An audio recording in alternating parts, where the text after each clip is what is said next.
राम राम राम राम राम राम राम राम राम नारायण नारायण। संबंध। पीछे के 2 श्लोकों में संसार वृक्ष का जो वर्णन किया गया है उसका प्रयोजन क्या है, इसको भगवान आगे के 3रे श्लोक में बताते हैं। न रूपमस्येह तथोपलभ्यते नान्तो न चादिर्न च सम्प्रदेशा अश्वत्थमेनं सुविरूढमूल मसंगशस्त्रेण दृढेन चेत्वा। इस संसार वृक्ष का जैसा रूप देखने में आता है वैसा यहाँ विचार करने पर मिलता नहीं, क्योंकि इसका न तो आदि है न अंत है और न स्थिति ही है।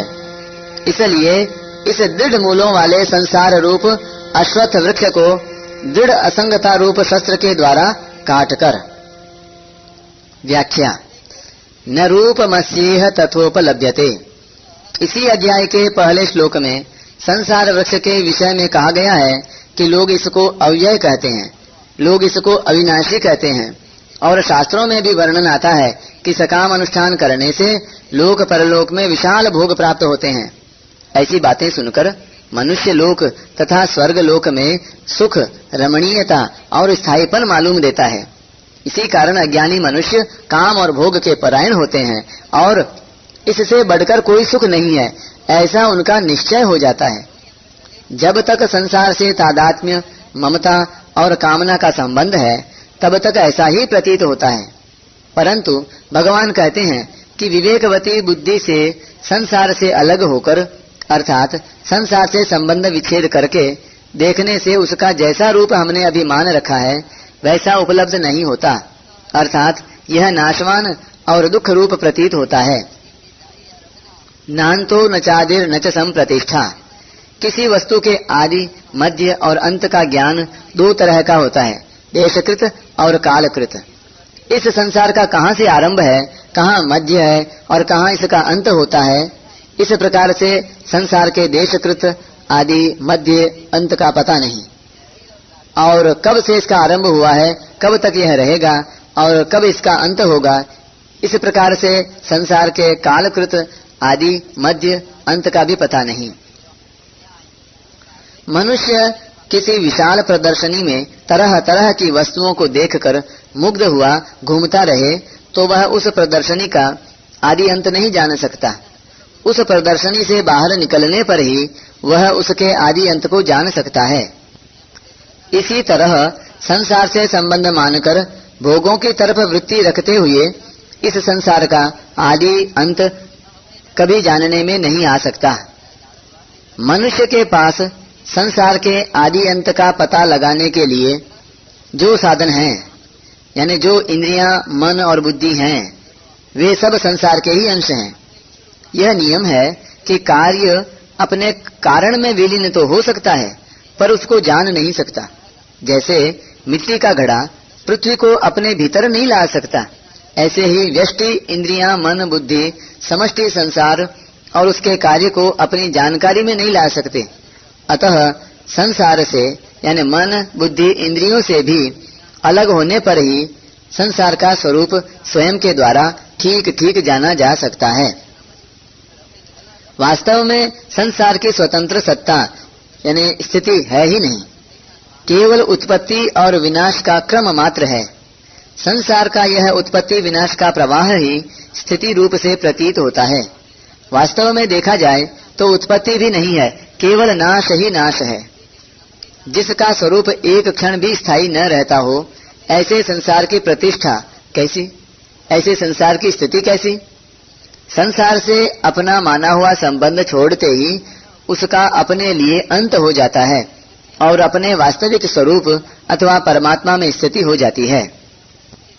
विशेष बात, इस संसार के आदि, मध्य और अंत का पता आज तक कोई वैज्ञानिक नहीं लगा सका और न ही लगा सकता है। संसार से संबंध रखते हुए अथवा सांसारिक भोगों को भोगते हुए संसार के आदि, मध्य और अंत को ढूंढना चाहें तो कोल्हू के बैल की तरह उम्र भर घूमते रहने पर भी कुछ हाथ आने का नहीं। वास्तव में इस संसार के आदि, मध्य और अंत का पता लगाने की जरूरत भी नहीं है। जरूरत संसार से अपने माने हुए संबंध का विच्छेद करने की ही है। संसार अनादि शांत है या अनादि अनंत है अथवा प्रतीति मात्र है इत्यादि विषयों पर दार्शनिकों में अनेक मतभेद हैं, परंतु संसार के साथ हमारा संबंध असत है जिसका विच्छेद करना आवश्यक है। इस विषय पर सभी दार्शनिक एक मत हैं। संसार से संबंध विच्छेद करने का सुगम उपाय है संसार से प्राप्त मन, बुद्धि, इंद्रियां, शरीर, धन, संपत्ति आदि संपूर्ण सामग्री को अपनी और अपने लिए न मानते हुए उसको संसार की ही सेवा में लगा देना। सांसारिक स्त्री, पुत्र, मान, बड़ाई, धन, संपत्ति, आयु, निरोगता आदि कितने ही प्राप्त हो जाएं, यहाँ तक कि संसार के समस्त भोग एक ही मनुष्य को मिल जाएं, तो भी उनसे मनुष्य को तृप्ति नहीं हो सकती, क्योंकि जीव स्वयं अविनाशी है और सांसारिक भोग नाशवान है। नाशवान से अविनाशी कैसे तृप्त हो सकता है? अश्वत्थमेनम सुविरूढ़ मूलम। संसार को सुविरूढ़ मूलम कहने का तात्पर्य यह है कि तादात्म्य, ममता और कामना के कारण यह संसार प्रतिष्ठा रहित होने पर भी दृढ़ मूलों वाला प्रतीत हो रहा है। व्यक्ति, पदार्थ, क्रिया आदि में राग ममता होने से सांसारिक बंधन अधिक से अधिक दृढ़ होता चला जाता है। जिन पदार्थों, व्यक्तियों में राग ममता का घनिष्ठ संबंध हो जाता है उनको मनुष्य अपना स्वरूप ही मानने लग जाता है। जैसे धन में ममता होने से उसकी प्राप्ति में मनुष्य को बड़ी प्रसन्नता होती है और मैं बड़ा धनी हूँ ऐसा अभिमान हो जाता है। धन के नाश से वह अपना नाश मानने लग जाता है। लोभ बढ़ने से धन की प्राप्ति के लिए वह अन्याय, पाप आदि न करने लायक काम भी कर बैठता है। फिर इतना लोभ बढ़ जाता है कि उसके भीतर यह दृढ़ निश्चय हो जाता है कि झूठ, कपट, बेईमानी आदि के बिना धन कमाया ही नहीं जा सकता। उसे यह विचार ही नहीं होता कि पाप से धन कमाकर मैं यहाँ कितने दिन ठहरूंगा। पाप से कमाया धन तो शरीर के साथ ही छूट जाएगा, किंतु धन के लिए किए झूठ, कपट, बेईमानी, चोरी आदि पाप तो मेरे साथ जाएंगे, जिससे परलोक में मेरी कितनी दुर्गति होगी। धनानि भूमौ पशवश्च गोष्ठे नारी गृहर्वाणि सुता श्मशाने देहश्चितायां परलोक मार्गे धर्मानुगो गच्छति जीव एकः। शरीर को छोड़ते समय धन तिजोरी में पड़ा रह जाता है, पशु जहाँ तहाँ बंधे रह जाते हैं, स्त्री घर के दरवाजे तक ही साथ देती है, पुत्र श्मशान तक साथ देते हैं तथा शरीर चिता तक ही साथ रहता है। उसके बाद परलोक के मार्ग में केवल धर्म ही जीव के साथ जाता है। इतना ही नहीं, वह दूसरों को भी प्रेरणा करने लग जाता है कि धन कमाने के लिए पाप करने में कोई खराबी नहीं, यह तो व्यापार है, इसमें झूठ, कपट, ठगना आदि सब उचित हैं इत्यादि। इस दुर्भाव का होना ही तादात्म्य, ममता और कामना रूप मूलों का दृढ़ होना है। इस प्रकार के दूषित भावों के दृढ़ मूल होने से मनुष्य वैसा ही बन जाता है।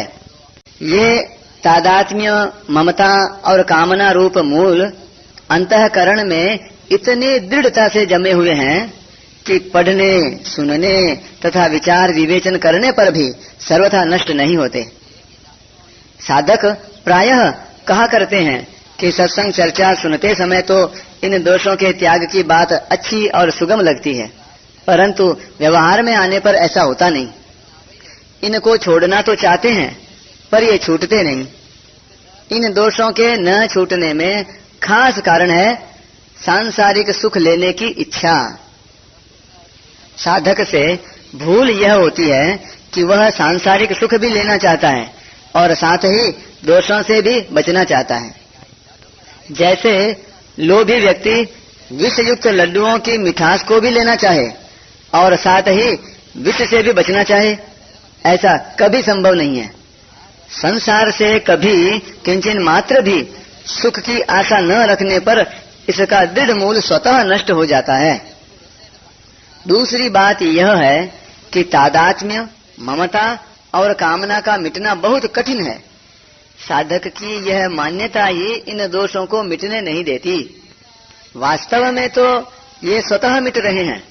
किसी भी मनुष्य में ये दोष सदा नहीं रहते, उत्पन्न और नष्ट होते रहते हैं, किंतु अपनी मान्यता के कारण ये स्थायी दिखते हैं। अतः साधक को चाहिए कि वह इन दोषों के मिटने को कभी कठिन न माने। असंग शस्त्रेण दृढ़ेन छित्त्वा। भगवान कहते हैं कि यद्यपि इस संसार वृक्ष के अवान्तर मूल बहुत दृढ़ हैं, फिर भी इनको दृढ़ असंगता रूप शस्त्र के द्वारा काटा जा सकता है। किसी भी स्थान, व्यक्ति, वस्तु, परिस्थिति आदि के प्रति मन में आकर्षण, सुख बुद्धि का होना और उनके संबंध से अपने आप को बड़ा तथा सुखी मानना, पदार्थों के प्राप्त होने अथवा संग्रह होने पर प्रसन्न होना, यही संग कहलाता है। इसका न होना ही असंगता अर्थात वैराग्य है। वैराग्य के दो प्रकार हैं, साधारण वैराग्य और दृढ़ वैराग्य। दृढ़ वैराग्य को उपरति अथवा पर वैराग्य भी कहते हैं।